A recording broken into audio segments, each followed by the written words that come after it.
আসসালামু আলাইকুম, কেমন আছেন সবাই? আশা করি সবাই ভালো আছেন। মানুষ একটা জায়গায় সবচেয়ে ভুল করে বেশি, সেটা হচ্ছে প্রথমে দর্শনধারী তারপরে গুণ বিচারী। এই জায়গায় অনেকেরই ভুল হয়ে যায়, কারণ অনেক গুণের মানুষ আছে যাদের দর্শন খুবই খারাপ। তাদেরকে আপনি কী দিয়ে মাপবেন? আপনি যে প্রথমে যে পাল্লাদারিটা তৈরি করছেন, এই পাল্লাদারিতে প্রথমে ভুল। কারণ যদি আপনি গুণ বিচার করতে যান, গুণ যদি না থাকে ওই ব্যক্তির, আপনার তো ওই ব্যক্তিকে দিয়ে কোনো লাভ নাই। দর্শনধারী মানে সুন্দর হইলেই তো আপনি সুন্দর দিয়ে পানি ধুয়ে খাবেন না। সুন্দর ধুয়ে কি পানি খাবেন আপনি? অবশ্যই তার গুণ দরকার।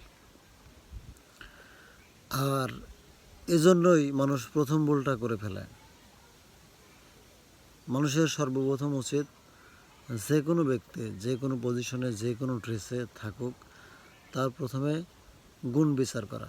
যদি তার কোনো গুণ থাকে, যদি তাকে কোনো কাজে লাগে, এজন্য কাউকে অবহেলা করা ঠিক না।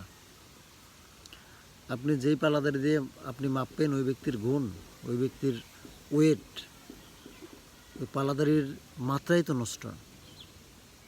তাই পাল্লাদারির মাত্রা না জেনে না বুঝে সবার উপর একইভাবে অ্যাপ্লাই করবেন না, ঠিক আছে?